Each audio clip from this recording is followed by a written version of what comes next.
You're about to listen to a podcast full of wonder, excitement, and discovery. It's time for an adventure through Odyssey. Hey everyone, welcome back to the Adventures Through Odyssey podcast, Odyssey Revisited. I'm Will here with Gabe and John. Elizabeth is MIA right now, so we're just going to continue on without her. And we are finally doing the Novacom episode. Yay! So here's how this is going to work. So here's how this is going to work. This week we're doing the first 12 episodes of Novacom. Next week we're doing the rest. Then we are going to go back and do the episodes from the Novacom albums that were not Novacom episodes. And if you want to know what we qualify as a Novacom episode, we're basing this off of the listing on the big Novacom box set that came out. But, okay, so let's kick off this big epic thing. Does anyone have any opening remarks?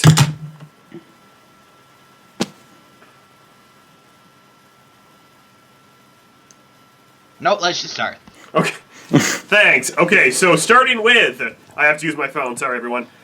Opportunity Knocks, episode 457, aired December 2nd,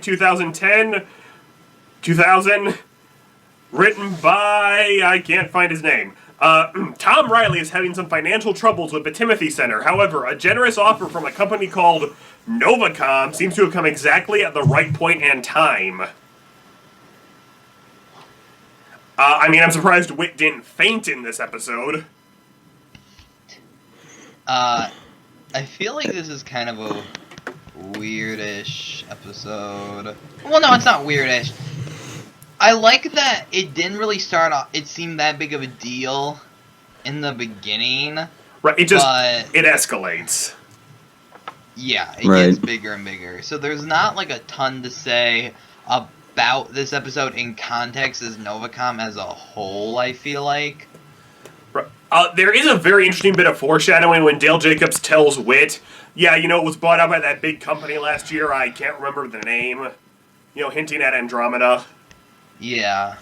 I think more importantly, is the Timothy Center ever not in a financial problem? Yeah, it's pretty true. I don't think it ever really got financial stability. That's why it left. Once Aubrey went to college, there was no one who wanted to do anything. Again, it's one of the... I feel like one thing we'll see a lot through kind of Novacom or this area of Odyssey. A lot of really good ideas that just kind of dissipated, like the Timothy Center and some characters. Wits End Connellsville. Well, we'll get to them when we get to them. Right, right. Yes. Any thoughts on the episode, Gabe?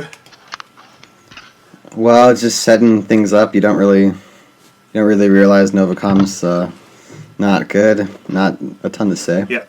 The only other comment I have is Whit has a problem with Arthur Dent almost immediately, which is a thing they cover in Album 60 when Janice says, "You never trust anybody."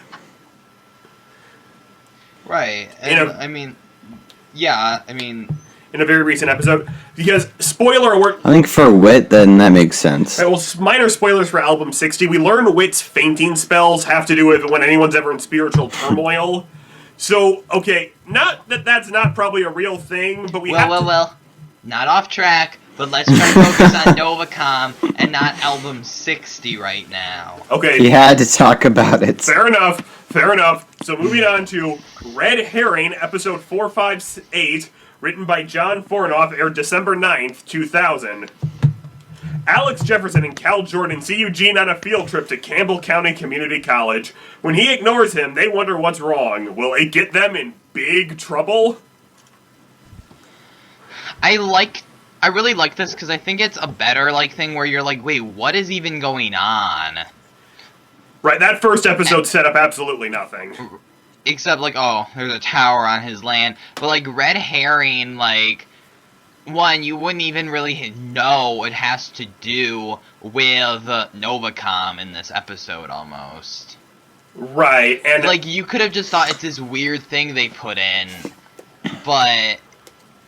Well, right. You had the setup of Aram in this episode, which is kind of a red herring in and of itself. This is something that I like about Novacom. There's multiple people trying to find out what they're doing, and they don't realize it. Yeah, I like that there's a lot of depth to it. Yeah, there's different angles. They maybe don't even realize for a little bit that it's all Novacom or Andromeda. Right, because this episode I don't think uses the word Novacom at all. Yeah. And, like, they never... Like, Mitch hasn't been introduced at this point, so it's not like you're thinking... Spoilers! Okay, well... If you're watching this, I'm assuming you've watched Novacom, but... The whole... Like, you don't... And then when he shows up, it's, like, so far removed from... Right. You don't think, oh, he's Aram. Right. Yeah, they sprinkle some... That was smart, because I definitely, the first time I listened, didn't think at all he was Aram. Right, they sprinkle some clues here and there that we can talk about when they show up, but, yeah. Absolutely. This is the first time Alex and Cal kind of become a dynamic comedy duo of Odyssey. No, there were a few others, I thought. I think this is their first time together. It's kind of hard because Jared was there for a while. Yeah. So... Yeah. Right. Well, let's move on to the next episode because it's pretty much the exact same thing. You're right. Episode 460, Nova Rising, written by Marshall Younger, aired February 3rd, 2001.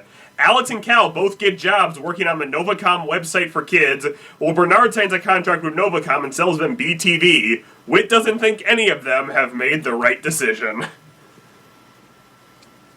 Yeah. I feel like the BTV thing was in there just to try and make you feel like, okay, there's problems with Novacom. Right, this is where they start to say, okay, there's a little bit of backstory here, but it's still kind of all Whit just thinks there's something wrong. Right. Especially because when they hire Alex and Cal, Yeah. it seems like a pretty good deal. Like, they get to design stuff, use computers, not anything bad about that. Right. Yeah. Yeah. And I liked how, well, I kind of like it. I also feel it's a little stupid that they did this, like, there was episode 459, then this, between Red Herring and Nova Rising, so it didn't, I mean, probably you could have just said this could have been a two-parter. Right. I don't But think... I think it works better. Right. I actually don't think for a while they were 100% sure where Novacom was going, and that's why there are so many episodes in between. One, it makes it feel... What? Go ahead. No, continue. When you're listening to the full album, it makes it feel like a slower build, like, oh, other things are happening as this is going on. Right, but I think they almost did it, because that's, like, the one problem the Green Ring Conspiracy is. They decided to put it all in one album. Yeah. And even to a degree, Darkness Before Dawn, where they're like, this is the only thing happening in Odyssey. No, Connie gets a credit card. Well, yeah, but that was the before.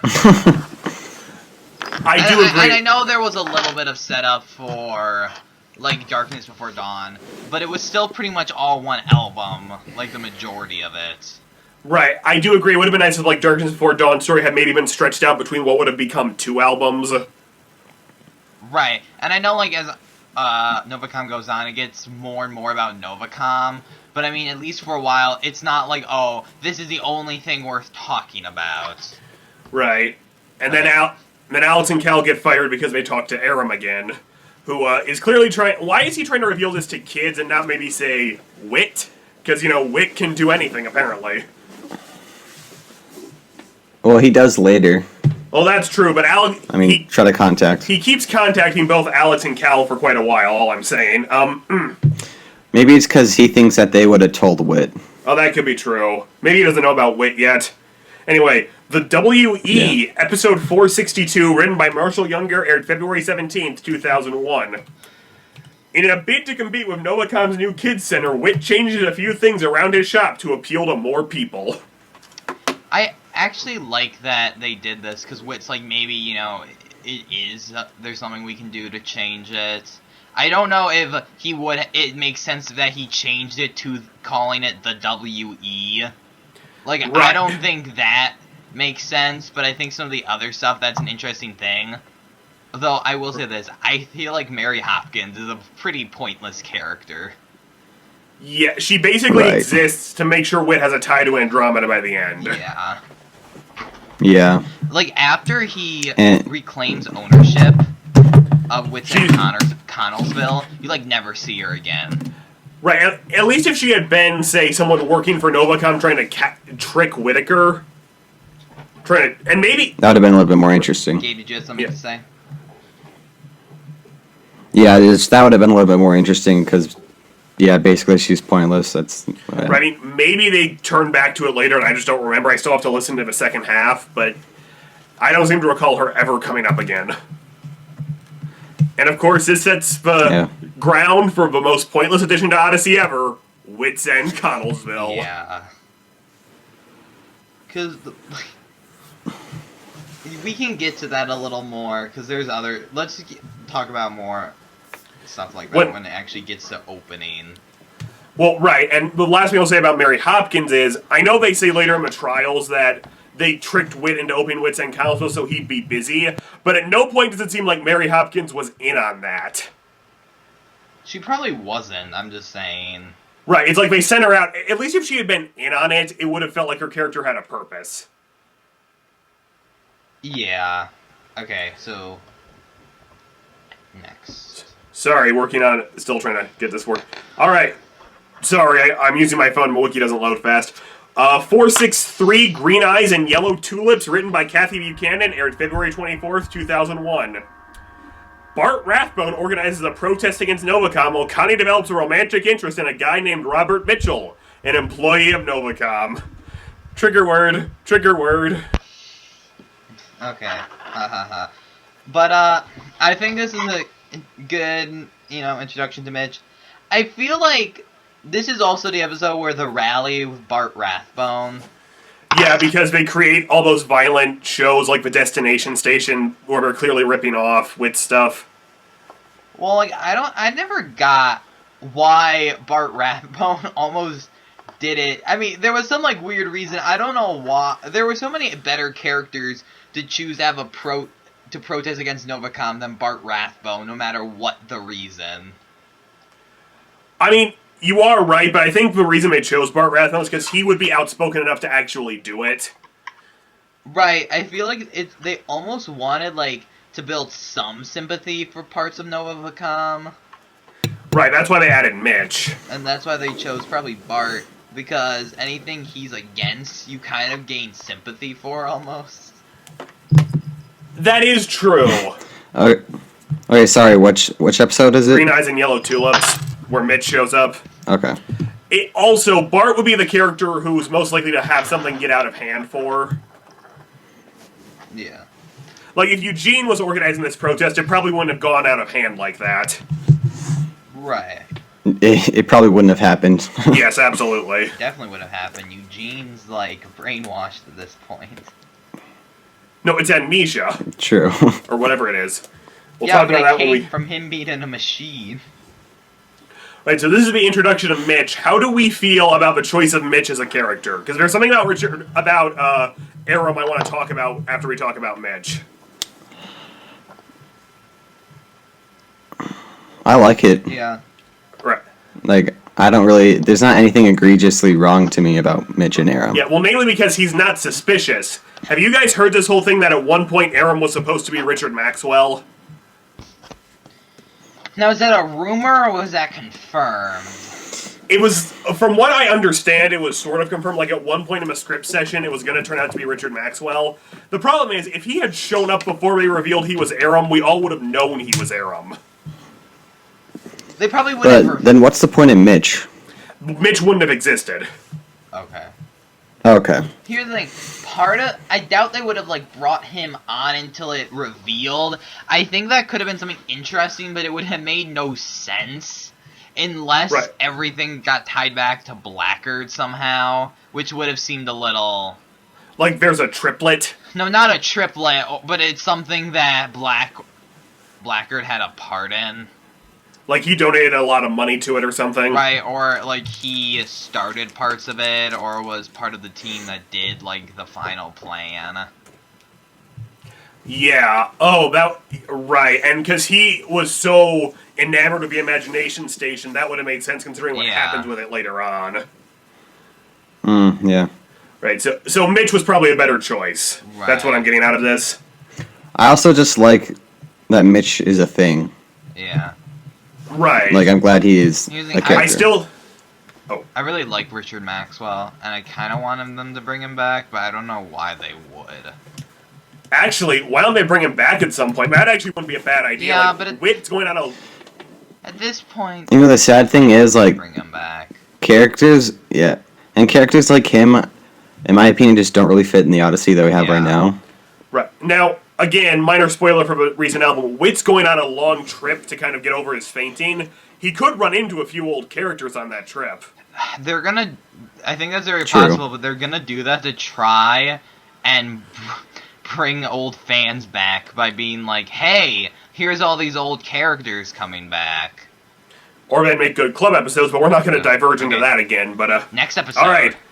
Chains Part 1 and 2, written by Marshall Younger, aired April 28th and February 5th, 2001. As plans progress for the Wit's End in Connellsville, Wit deals with a different kind of people than he deals with in Odyssey.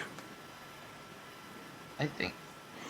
This one, I mean, is 2 parts. It's basically just about the vandalism, right? Basically, this is to me the most forgettable Novacom episode because it almost connects back to nothing. Yeah, it just connects to the fact that it's Wits in Connellsville, and, like, Tony breaks into Wit's office. Right, to steal... Oh, and yeah. he's the one who plants the book So on the he puts bookshelf. in a voice recorder. or Right, by a bald guy. I'm double checking the synopsis. Yeah, I'm reading a synopsis. I guess this does just kind of add that Novacom's after Wit a little bit. Exploits Right, that. and- Other than that, I don't feel it Yeah, does and much. Right, I mean... Oh, go ahead. I feel like, again, as an example of, I like the 2 kids in this, but they don't use them really that much after this episode. Yeah, I was the tiniest bit surprised how against Wit's End in Connellsville everyone in Connellsville was. Well, because it was the whole thing, they thought they were gonna build a youth center on that property. Oh, right, then he invites everybody to Wit's End to see what it is. Yeah. It's going to be very similar, but, I don't know. So, I feel like we don't have much to say about this episode. Right, other than, it's not a lot of Novacom story, other than that, they're trying to do something involving Wit. Yeah. Alright.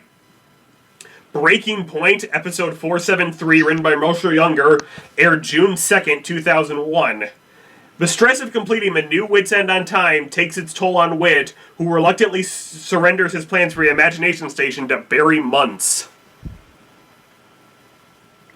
This is really unwit to me. Yeah, I mean, it sort of says maybe Mary knew something, because she keeps trying to convince Wit to give him the plans, but give him the plans to anything else. But he was smart and left Yeah. out something, right? Right. It's a... So, like, even he did that, so which restored my faith in him a little bit, but it's still a little weird to I me. feel like this Yeah. is such an almost unnecessary episode, though. Like, here, it does have the point where, like, Wit stressed himself out, because this is the one where Wooten helps out at Wit's End, I think. No, No. there's a whole separate episode Wooten about that. shows up, and Oh, yeah. they hear Alex screaming. Oh, right, but the horse goes in reverse and the British never come. Right, and that's why he hires him. There's a few issues. Right, actually, I think this and the plot of Chains could have been boiled down into Yeah, one two-parter. I don't get why they didn't have him, like, seal the blueprints for the Imagination Station or something like that. Or even if he does give the plans to that dude, it would have made more sense to say, you know, put that in with Chains, because I know it's spread out against mixed in with normal episodes, but just when you're listening to it all at once, these 2 episodes kind of feel like a weird hump you have to get over. Yeah, but, like, this one at least is directly Novacom related. That is true. Not just Novacom elements. So let's go on to The next episode. yeah. Yeah, these get a little more intense as we go on, but Strange Boy in a Strange Land, episode 478, written by Marshall Younger, aired December 8th, 2001. Mandy Strasberg and Sarah Pritchett, I did not know that was her last name, go camping near Sarah's uncle's house far from Odyssey. Okay, I don't know how long had Jared been gone at this point. I believe a little over a year, because in album 33, they had the one about the bugging equipment, which was when they said he left. So... I'm looking up. So probably he appeared in episode 427, and then he didn't show up again until 478. So probably like a year or two. Right, it had been a while. And here's the thing. I don't know if he left because he had, like, other work. He did. Or... He got some TV show where, like, a kid was turned into a dog and had to learn all these lessons, but the show got canceled. Right, but even... I like that they did this, because it's like a character people probably wanted back, and I liked how they incorporated his not being around to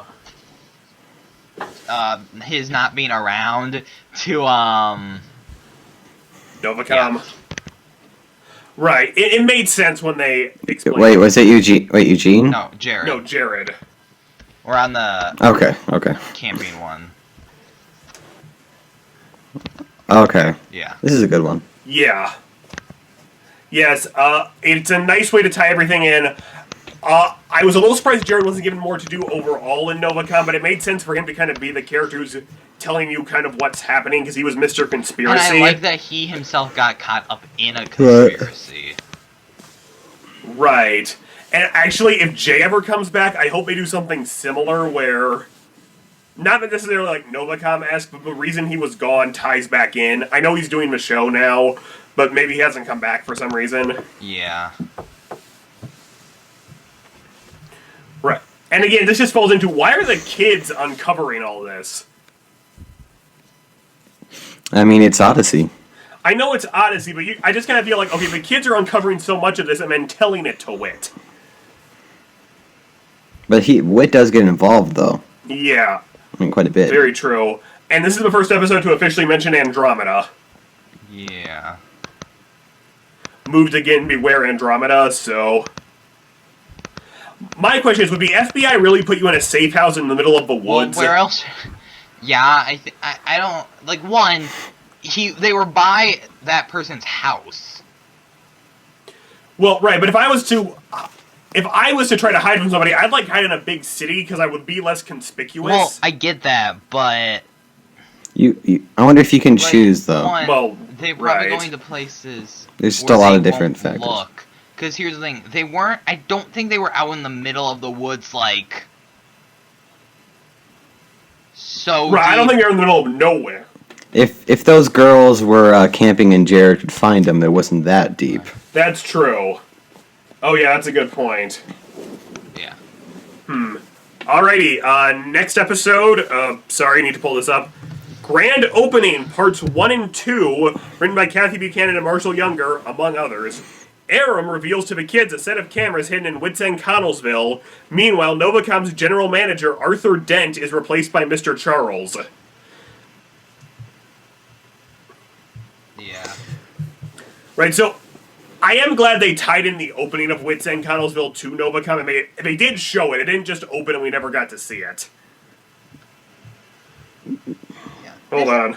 This episode, I feel like, again, it's almost like a reason showing how Wits End Connellsville is going to be totally ignored.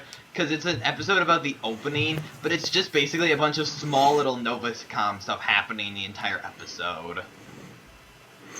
Right, and I am double-checking all of this, stuff about... Oh, right, this is where they contact Aram at school. Yeah. And they get the message about Eugene's paper. And we get kind of our first hint Mitch might be Aram when he couldn't make it to the grand opening because he was at work when Aram showed up. Now I'm just kind of questioning why they decided to write in Wits End Connellsville. Like, what did it really do? It was there, one, to distract Wit, and two, probably to kind of build something like Novacom might be watching him. But yeah, it does feel now more like a plot device than anything that actually happened, because they never quite cracked into it. You know, they never did anything. But yeah, like, it just seems like kind of a really big deal not to do anything, just put Ed Washington there and not say anything else. Right. Even when Ed was there, they stopped talking about it. And this is the first appearance that I can tell of Mr. Charles. Well, okay, in an official capacity. Mr. Charles had shown up in some previous episodes as a voice. Okay. I do like the reveal, like when the kids find out it's Eugene Meltzner. Yeah. Right. That was that was probably the best part of the episode, because people are probably wondering, where has Eugene been? Right, well, they never quite said, but they did say he wrote the paper about radio waves to brain and waves. then you kind of, it makes you wonder, like, so he is involved in this somehow. Right, and it was nice to tie it back into Strange Boy and a Strange Land when they talk about seeing Jared and everything that went down. Yeah. And you can tell, like, the boys are really upset they didn't get to see Jared again. Yeah. So, alrighty, final episode of this round of Novacom. Secrets. Did anyone have anything else to say about Grand Opening? I'm good. Gabe? No. Secrets, episode 483, written by Kathy Buchanan, aired January 19th, 2002. Connie's relationship with Mitch is tested by a mysterious discovery. This is the briefcase episode. Okay. Well, I feel like you don't realize it moves the plot along, but it does more than you think. Right, because this reveals who bugged Wit's computer back in Red Herring. I knew we were forgetting to talk about something. And that, like, when Connie starts distrusting Mitch. Right. Oh yeah, because in the next episode she has to trust Mitch that he knows what he's doing. I feel like a lot actually happened in this episode. There's just not a lot to talk about. Right. What is that woman's name again? Oh yeah. It's not really? just Justine's the friend Connie thinks Mitch has, but it turns out to be crap. What is her name? She's the one who winds up, turning against Charles and basically stopping Novacom. Monica. Yeah. It's a good episode. I just don't really have much to say about it. I feel like it's kind of starting to unravel, but not enough that there's a lot to talk about. Right, it is starting to roll into that point of we are about to hit Novacom's big stride, and this is just laying the final few chess pieces into place. And this is the episode that ends with Mitch shouting, "I'm starting to fall in love with you, Connie," over the radio. So that leaves it on a nice, awkward note. And that's the note we're going to end this episode on, unless you guys have more notes. I'm good. Alright, so we're not going to give a full rating, but for the first half of Novacom, how do you feel about it right now? I feel like it's, like, if I had just listened to it, I would have been like, what's going on? Well, that's probably part of the idea. But the exciting stuff happens in our next episode. But yeah, right now it's a good kind of slow build. I think a couple of the episodes could have been condensed into more concise outings. Right, but they didn't want every episode that had Novacom to just be full on Novacom at the beginning, I feel like. Right, and they don't have big info. Yeah, part of it is that half an episode they don't say anything about Novacom, and they say one thing happens right at the end. Yeah. Which I like that, so. Right. And I give them a lot of credit. Right now, they don't have a lot of info dump episodes, and we'll talk about this when we get to it. There is something that happens in the second half of Novacom that is basically an excuse to have big info dumps. Yeah, that's probably one of the bigger problems. Right. Okay. So, time for the trivia question. Okay, say it. Quick. So since we were talking about Darkness Before Dawn in the Connie's credit card episode, when her credit card is revoked, what is she buying? Yes. How did you guys remember that? It's for her mom, right? Yes. Okay, so that wraps up this week's episode, and remember, you can send us trivia questions at the email address. Join us next week when we will continue our little Novacom adventure by going from Plan B to the final episode Exit. Then we'll do a big wrap-up talking about it. So you can find us at anadventurethroughodyssey@gmail.com, our Facebook page, Twitter, Tumblr, Instagram, and you can send us emails about anything you want. And actually, email us your favorite Novacom moment. They could be read on the show. And we would like to thank the Adventures in Odyssey fan club page for making us the most preferred podcast out of the three they chose. So, I'm Will. John. I'm Gabe. We'll see you next week. We'll probably be a big to be continued sign right here.